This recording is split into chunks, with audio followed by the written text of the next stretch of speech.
Hello everyone, welcome back to the accounts वाला channel. हम आपका स्वागत करते हैं अपने चैनल अकाउंट्स वाला पे। और जो है हम कॉमर्शियल बैंक का जो सारा क्वेश्चंस था आपको पिछले वीडियो में मैंने करा दिया था। इसके बाद सेंट्रल बैंक जो कि हमारा आरबीआई है उससे रिलेटेड कॉन्सेप्ट आपको हम बता चुके हैं और उसका आज हम एमसीक्यू करेंगे। ठीक है, तो चलिए स्टार्ट करते हैं एमसीक्यू सीरीज को आगे बढ़ाते हुए। Question number first central bank का देखिए तो क्या है। क्वेश्चन नंबर फर्स्ट करा ना कि what is the true for central bank. कह रहा है कि सेंट्रल बैंक के रिगार्डिंग जो है इसमें से कौन सा स्टेटमेंट जो है वो ट्रू है। तो कौन सा स्टेटमेंट ट्रू है? तो कह रहा है कि आप जानते हैं, पहले आप पढ़े होंगे कि हमारे देश में सेंट्रल बैंक जो वो सबसे अपेक्स बॉडी जिसको हम लोग सुप्रीम कहते हैं, हमारे देश का सबसे बड़ा बॉडी जो है वो बैंकिंग सिस्टम से रिलेटेड उसको हम लोग कहते हैं कि वो आरबीआई है, जिसको हम लोग apex body of the banking system भी कहते हैं। तो पहला ऑप्शन बोला apex bank of the country, सही है ये। दूसरा ऑप्शन बोला ownership of the country. Ownership of the country का मतलब यहां बैंकिंग सिस्टम का ओनरशिप से बात कर रहा है। ये ऑप्शन ये थोड़ा सा अधूरा है। कह रहा है बैंकिंग सिस्टम से रिलेटेड जो उसमें जो ओनरशिप है, सारे बैंकों का बैंक हम कहते हैं, उसका सारा ओनरशिप जो है वो आरबीआई के पास है। उस हिसाब से ऑप्शन नंबर बी भी सही है। और तीसरा जो है वो बोला regulates the entire banking system of the country in the country. कह रहा है हमारे पूरे देश में बैंकिंग सिस्टम को रेगुलेट करना, उसको कंट्रोल करना, उसके मनी सप्लाई को कंट्रोल करना, वो सारा का सारा काम आरबीआई का ही। तो तीनों ऑप्शन सही है। तो कौन सा ऑप्शन हो जाएगा इसका? ऑल ऑफ द अबव या ऑल ऑफ दीज। चलिए नेक्स्ट क्वेश्चन पे। कह रहा है which is the central bank in India. आपको हम पिछले वीडियो में बताए थे कि आपको सिर्फ सेंट्रल बैंक ऑफ इंडिया बोले उसको कॉमर्शियल बैंक कहते हैं, लेकिन सेंट्रल बैंक का मतलब हमारे इकोनॉमी में सेंट्रल बैंक हमारे देश में एक ही है और सेंट्रल बैंक वो है आरबीआई। देखिए तो इसमें बोला रिजर्व बैंक ऑफ इंडिया, तो ऑप्शन नंबर ए जो है वो राइट आंसर है। स्टेट बैंक ये कॉमर्शियल बैंक है, सेंट्रल बैंक ऑफ इंडिया ये भी कॉमर्शियल बैंक है और बैंक ऑफ इंडिया भी कॉमर्शियल बैंक है। तो ये तीनों ऑप्शन जो है गलत हो गया। तो ऑप्शन नंबर ए जो हो गया इसका राइट आंसर हो गया। चलिए चौथे पे कहता है which of the following is the functions of central bank. Central bank का आपको 6-7 फंक्शंस पढ़ाए थे, है ना। कौन कौन सा आपको हम बताए थे? याद करने का तरीका कि ट्रिपल बी, ट्रिपल सी और एल, ऐसे आप याद रखिएगा। पहला बी का मतलब क्या है? बैंक ऑफ इशूइंग नोट्स, है ना। बैंक ऑफ इशू नोट्स, जिसको हम लोग कहते हैं कि हमारे देश में नोट्स इशू करने का राइट वो आरबीआई के पास है। दूसरा फंक्शन हो गया बैंकर्स बैंक, बैंकर्स बैंक। तीसरा फंक्शन हो गया गवर्नमेंट बैंक या बैंकर्स टू द गवर्नमेंट, इसी को बोलते हैं बैंकर्स टू द गवर्नमेंट या गवर्नमेंट बैंक। चौथा हो गया क्या? हमारे देश में क्रेडिट कंट्रोल करना, क्रेडिट को कंट्रोल करना। देखिए इसी में से आपको सारा फंक्शंस मिल जाएगा। और भी है, कहता है ये पहला तो आप जानते क्रेडिट को कंट्रोल करना हमारे देश में आरबीआई का काम है। दूसरा आप बोले क्लियरिंग हाउस फंक्शन। ये सब जो है ये सब आरबीआई का काम है, जो कि 6-7 फंक्शंस आपको बताए थे आरबीआई का, है ना। इसी में से देखिए तो पहला बोला कि मोनोपोली ऑफ इशू नोट्स। कह रहा है हमारे देश में नोट्स को इशू करने का स्पेसिफिक राइट मोनोपोली जो आरबीआई के पास है। दूसरा बोला bankers to the bank of the government. देखिए हम ये फंक्शन बताया ना, गवर्नमेंट बैंक या बैंकर्स टू द गवर्नमेंट। तीसरा बोला custodian of foreign exchange reserve. ये देखिए अभी सी बचा हुआ था, किसी को हम लोग बोलते हैं ये custodian of foreign exchange reserve है, custodian of foreign exchange reserve. और एल का मतलब है lender to the last resort, है ना, lender to the last resort. देखे तो इसमें से सारा फंक्शन मिल गया ना आपका, है ना। ऐसे ही याद रखिएगा आप इसको, ट्रिपल बी, ट्रिपल सी और एल करके ये आरबीआई का फंक्शन है ना। तो इसमें से मिल गया कस्टोडियन ऑफ, तो तीनों ऑप्शन सही है। तो इसका कौन सा आंसर हो गया? All of the above. चलिए नेक्स्ट क्वेश्चन पे कह रहा है which type of currency is issued by the central bank. आपको पता है कि हमारे इसमें सिर्फ करेंसी को राइट आपको बताए थे हम कि हमारे देश में कॉइन्स जो है वो फाइनेंस मिनिस्टर, देखिए तो कॉइन्स एक ऑप्शन हमारे देश में मिनिस्ट्री ऑफ फाइनेंस, जिसको हम फाइनेंस मिनिस्टर या गवर्नमेंट कहते हैं, गवर्नमेंट या ministry of finance, ministry of finance, ये जो है ये इशू करती है कॉइन्स। क्योंकि हमारे देश में जो है आरबीआई को करेंसी को राइट करने, करेंसी को इशू करने का स्पेसिफिक राइट जो है वो आरबीआई के पास है। इसलिए बोला कि which type of currency is issued by central bank. तो करेंसी में कहता है ये सारा करेंसी जिसको हम नोट्स के थ्रू, सिक्का, सिक्का जो है ना, 1 रुपए का नोट और सारा का सारा सिक्का, वो सारा का सारा सिक्का जो है वो कॉमर्शियल बैंक इशू करती है। तो ये नहीं होगा। दूसरा बोला कि क्रेडिट मनी, क्रेडिट मनी का मतलब हम बताए थे आपको, जहां पे आपका मनी का वैल्यू ज्यादा हो जाए और उस कमोडिटी का वैल्यू कम हो, तो क्रेडिट मनी कहते हैं। तो उस हिसाब से ये भी गलत है। तो कौन सा ऑप्शन हो गया इसका? सिर्फ करेंसी। करेंसी का मतलब इसमें सिर्फ नोट्स आएगा, जिसमें जो कि आरबीआई का इशू करता है। ऑप्शन नंबर ए जो है इसका हो जाएगा राइट आंसर। चलिए, ऑल ऑफ द अबव देख के टिक मत कर दीजिए। चलिए, कहता है which is the major objective of credit control. कहता है मेजर ऑब्जेक्टिव जो है वो क्रेडिट कंट्रोल का क्या होता है? हमारे इकोनॉमी में स्टेबिलिटी को बनाए रखना ऑब्जेक्टिव होता है। हमारे इकोनॉमी का ग्रोथ, स्टेबिलिटी, ये सब जो है आरबीआई का ऑब्जेक्टिव होता है। क्रेडिट कंट्रोल आरबीआई ही करता है। पहला कहता है to maintain the price stability, कह रहा है कि प्राइस स्टेबिलिटी को मेंटेन करना। पहला स्टेबिलिटी का मतलब क्या होता है? इन्फ्लेशन डिफ्लेशन को कंट्रोल करना, है ना? इन्फ्लेशन और डिफ्लेशन इसको कंट्रोल करना। दूसरा बोला है टू स्टेबलाइज एक्सचेंज रेट। आपको पता है ना एक्सचेंज रेट को स्टेबलाइज करने का मतलब? हमारे देश में custodian of foreign exchange reserve जो है ना वो आरबीआई को कहते हैं। और तीसरा जो है to promote production and employment. हमारे देश में प्रोडक्शन को, एम्प्लॉयमेंट को प्रमोट करना भी आरबीआई का काम है। तो कहता है कि ये तीनों ऑप्शन सही है। तो इस हिसाब से कौन सा हो गया option? All of the above. करा विच वन इज ट्रू, कौन सा इसमें से सही है? तो देखिए, तो कहता है बैंक रेट। आपको बताए थे हम कि बैंक रेट जो है, बैंक रेट जिस रेट पे आरबीआई जो है वो कॉमर्शियल बैंक को लोन दे, कॉमर्शियल बैंक को लोन दे आरबीआई, और वो लॉन्ग पीरियड के लिए हो, उसी को ना बैंक रेट कहते हैं हम, लॉन्ग पीरियड के लिए। तो देखिए, तो का bank rate is the rate at which central bank ready to give credit to the commercial bank. याद रखिएगा, ये तो पहला ऑप्शन सही है। हम लोग बैंक रेट को है ना डिस्काउंटिंग रेट भी कहते हैं। आरबीआई जो है वो बिल डिस्काउंट करती है कॉमर्शियल बैंक का, जिस रेट पे, उस रेट को हम लोग भी बैंक रेट कहते हैं। दूसरा बोला bank rate as interest rate and are different, कह रहा है कि बैंक रेट और इंटरेस्ट रेट जो है वो डिफरेंट है। आपको बताए थे हम कि इंटरेस्ट रेट तो सारे में इंटरेस्ट रेट है। इंटरेस्ट रेट में आपका कहता है जिस इंटरेस्ट रेट पे आरबीआई कॉमर्शियल बैंक को लोन दे उसको कहते हैं शॉर्ट टर्म में, लॉन्ग टर्म उसको रेपो रेट भी कहते हैं, बैंक रेट भी कहते हैं, रिवर्स रेपो रेट भी कहते हैं, है ना? यही बोला ना, तो सही है। बैंक रेट और ये हमारा इंटरेस्ट रेट दोनों डिफरेंट भी है। तीसरा बोला bank rate is the discounting rate of the central bank. हमारे देश में जो है बैंक रेट को डिस्काउंटिंग रेट भी कहते हैं। तो तीनों ऑप्शन सही हो गया इसका। तो कौन सा ऑप्शन हो जाएगा? All of the above. Which is not the quantitative method of credit control। आपको हम क्रेडिट कंट्रोल का दो मेथड बताए थे, एक को बोलते हैं क्वांटिटेटिव, एक को बोलते हैं क्वांटिटेटिव, और एक को बोलते हैं क्वालिटेटिव। क्वालिटेटिव, क्वांटिटेटिव में क्या क्या आया था? पहला आ गया था उसमें बैंक रेट, दूसरा आ गया था रेपो रेट, तीसरा आ गया था सीआरआर, चौथा हो गया था एसएलआर, और पांचवा हो गया था कौन सा? ओपन मार्केट ऑपरेशन, और एक बच गया छठा रिवर्स रेपो रेट।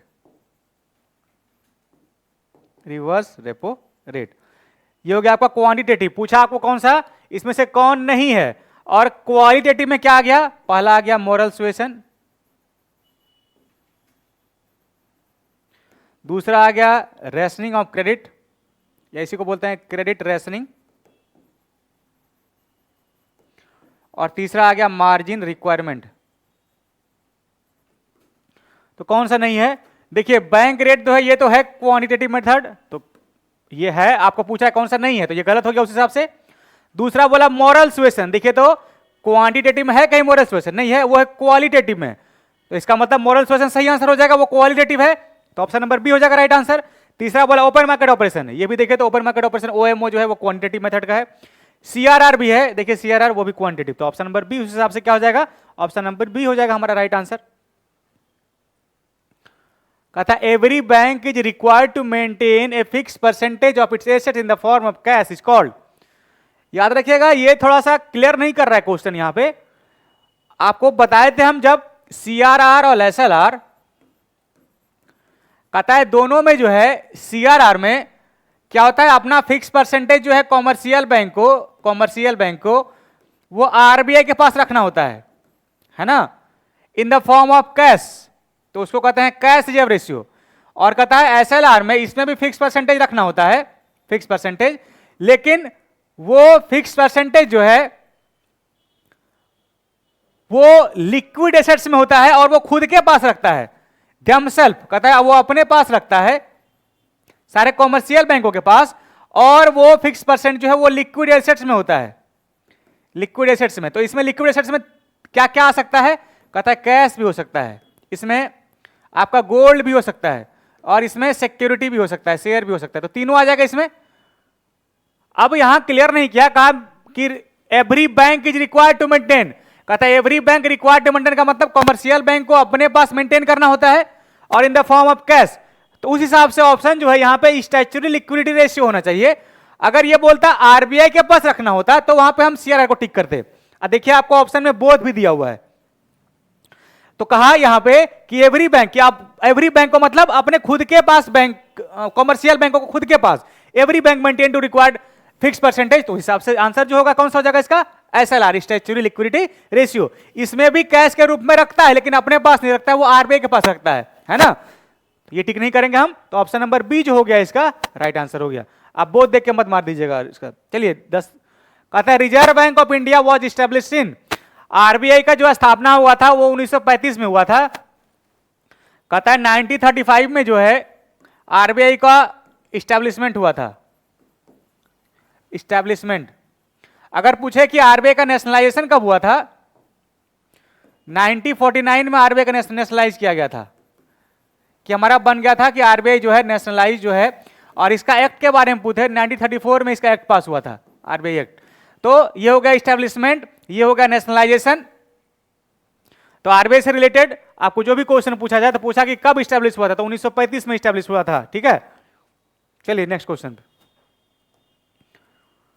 कहता है monetary policy is related to, monetary policy जो है दो पॉलिसी के बारे में आप जानते हैं, एक को बोलते हैं पॉलिसी जो है ये दो प्रकार का, कौन कौन सा, पहला को बोलते हैं मॉनेटरी, मॉनेटरी पॉलिसी, और दूसरा को बोलते हैं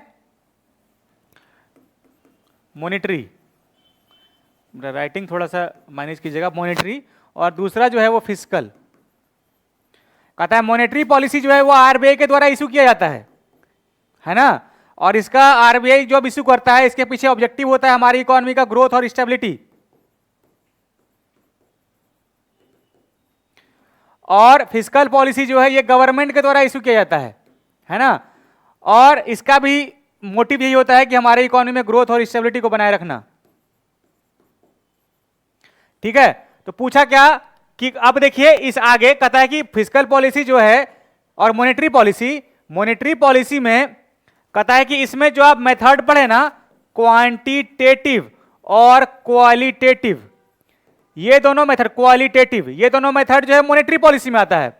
और फिस्कल पॉलिसी में जो आता है सरकार जो है टैक्स के थ्रू, एक्सपेंडिचर के थ्रू, ये सब के थ्रू जो है वो क्रेडिट को कंट्रोल या हमारी इकोनॉमी में ग्रोथ और स्टेबिलिटी, इन्फ्लेशन डिफ्लेशन को कंट्रोल करने, दोनों जो मेथड है इन्फ्लेशन और डिफ्लेशन को कंट्रोल करने का जब गवर्नमेंट करती है तो एक को कहते हैं आरबीआई जब करे तो उसको कहते हैं मॉनेटरी पॉलिसी, और जब गवर्नमेंट करे तो उसको कहते हैं फिस्कल पॉलिसी। आपको पूछा कि monetary policy related to public expenditure, गलत है ये, क्योंकि आरबीआई जो है पब्लिक एक्सपेंडिचर से नहीं, वो हमारे इकोनॉमी में इन्फ्लेशन डिफ्लेशन को क्वांटिटेटिव और क्वालिटेटिव मेथड से कंट्रोल करती है। टैक्सेस, ये भी गलत है, पब्लिक डेट, ये भी गलत है। तो ये तीनों ऑप्शन आपका गलत हो गया, तो बचा कौन, देखिए तो आपको बताए थे हम क्वांटिटेटिव मेथड में जो है ये जो है वो आरबीआई कंट्रोल करती है, जिसको हम लोग कहते हैं क्वांटिटेटिव मेथड का जो एक ऑब्जेक्टिव है या जो एक मेथड है उसको हम लोग कहते हैं ओपन मार्केट ऑपरेशन, ओएमओ। आपको हम बताए थे देखिए पिछले स्लाइड में कि क्वांटिटेटिव मेथड में जो है, क्वांटिटेटिव मेथड में देखिए ओपन मार्केट ऑपरेशन जो है इसी के थ्रू आरबीआई मॉनेटरी पॉलिसी के थ्रू क्रेडिट को कंट्रोल करती है।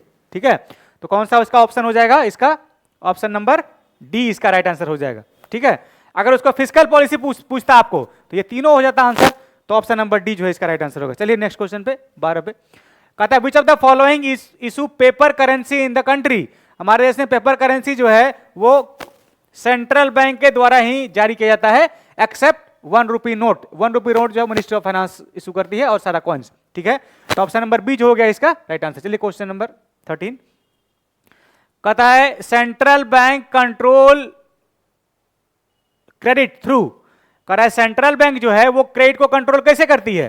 तो आपको दो मेथड, एक को बताया क्वांटिटेटिव और एक को बताया क्वालिटेटिव। इस दोनों में जो आएगा उसी के थ्रू कंट्रोल करते हैं। देखिए तो कहा बैंक रेट, सही बात है, ये क्वांटिटी मेथड का है। ओपन ऑफ मार्केट ऑपरेशन ये भी है, सीआरआर ये भी है, तो तीनों ऑप्शन सही है। तो कौन सा आंसर हो गया? All of the above. चलिए क्वेश्चन नंबर 14 कहता है which of the following is qualitative method. इस बार क्वालिटेटिव पूछ दिया, तो क्वालिटेटिव में 3 बताए थे आपको। पहला बताए थे मॉरल सुएशन, दूसरा बताए थे क्रेडिट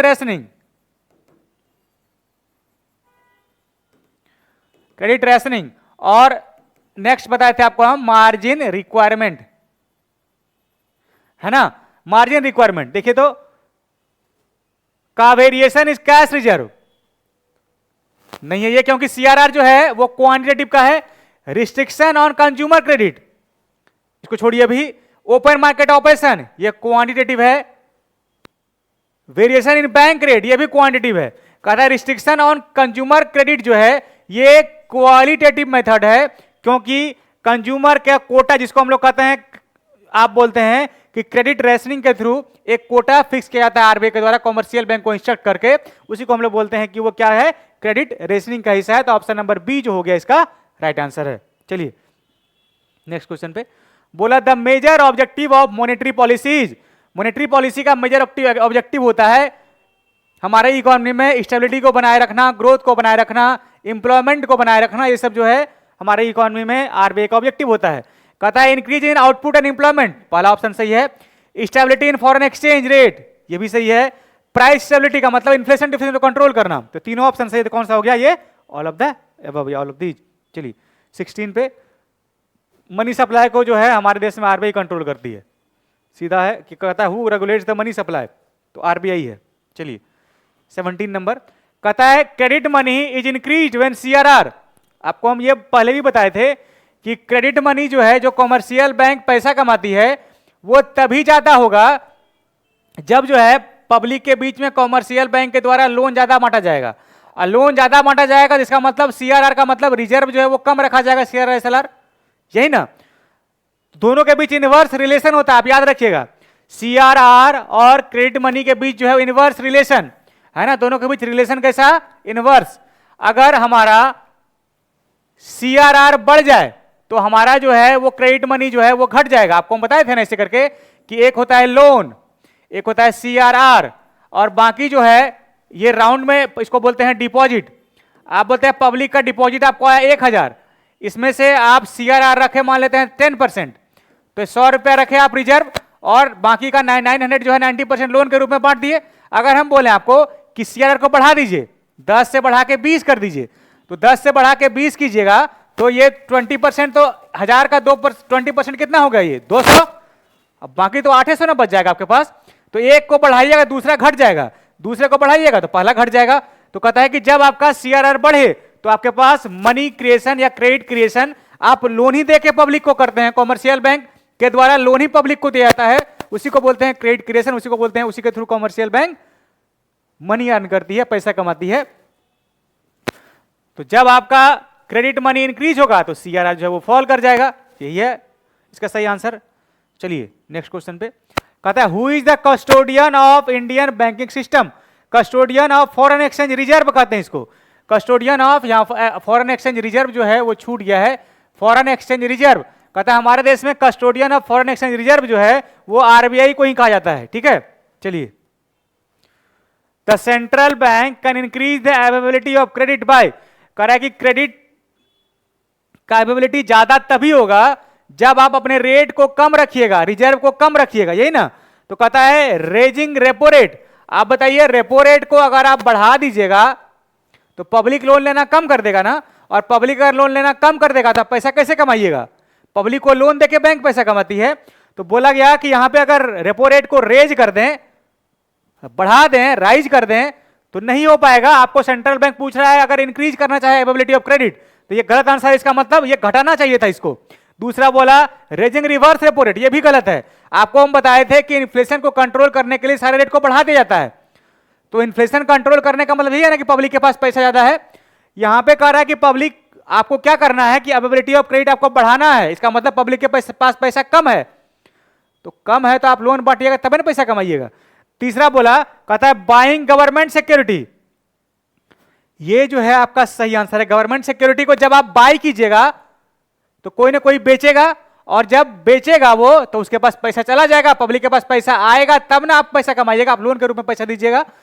तीसरा बोला सेलिंग गवर्नमेंट सिक्योरिटी, तो इन्फ्लेशन के केस में सेल किया था, इसका मतलब ये भी आंसर गलत, ये भी आंसर गलत, ये भी आंसर गलत। तो ऑप्शन नंबर बी जो हो गया, ऑप्शन नंबर सी जो हो गया, ये इसका राइट आंसर हो गया कि गवर्नमेंट सिक्योरिटी को जो है वो बाय करती है।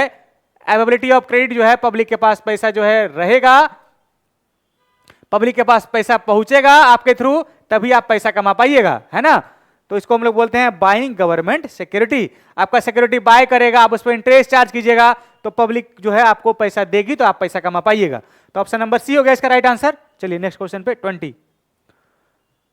ये क्वेश्चन जो है आपके मॉडल पेपर में भी देखे हैं, ये गलत आंसर दिया हुआ है, ये सी नंबर इसका आंसर सही है, ठीक है, आप याद रख लीजिएगा इसको। चलिए 20 number question, the main function of central bank is, central bank का फंक्शंस क्या क्या है? बैंकर्स बैंक, एजेंट, एडवाइजर, ये सही है। बैंक ऑफ बैंक, ये भी सही है। इशूइंग करेंसी नोट, सब जो है सेंट्रल बैंक का फंक्शन है। तो कितना हो गया ऑप्शन? ऑप्शन नंबर डी हो गया इसका राइट आंसर। चलिए 21 पे कहता है reserve bank of India is, reserve bank जो है वो सेंट्रल बैंक है हमारे देश का। चलिए ए नंबर। क्वेश्चन नंबर 22 कह रहा in India 1 rupee note is issued by, आपको हम अभी बताए थे कि हमारे देश में 1 रुपी नोट जो है वो मिनिस्ट्री ऑफ फाइनेंस का मतलब गवर्नमेंट, हमारे देश में मिनिस्ट्री ऑफ फाइनेंस के द्वारा 1 रुपी का नोट इशू किया जाता है, और जितना सारा कॉइन्स है वो भी मिनिस्ट्री ऑफ फाइनेंस के द्वारा इशू किया जाता है ना। तो बताइए आप, इन इंडिया 1 रुपी नोट जो है आरबीआई के द्वारा नहीं इशू किया जाता है, finance ministry of the government, है ना, इंडियन गवर्नमेंट का जो फाइनेंस मिनिस्ट्री है उसके द्वारा इशू किया जाता है। ऑप्शन नंबर सी है एसबीआई, ये भी नहीं होगा, ये भी नहीं होगा, तो ऑप्शन नंबर बी है इसका राइट आंसर। चलिए ये भी गलत है, ये भी गलत है। चलिए 23 नंबर क्वेश्चन कहता है central bank as manages public debt of the government, कह रहा है कैसे जो है वो मैनेज करती है पब्लिक डेट का, कहता है पब्लिक डेट वो मैनेज करती है एजेंट बन के गवर्नमेंट का, है ना। पब्लिक का डेट का मतलब हमारे देश का गवर्नमेंट का डेट जो है, क्योंकि गवर्नमेंट जो है वो एजेंट के रूप में काम करती है, इसीलिए हम उसको एजेंट ऑफ द गवर्नमेंट भी कहते हैं। तो ऑप्शन नंबर बी इसका हो गया राइट आंसर। चलिए 24 कह रहा है which of the following is included in qualitative method of credit control.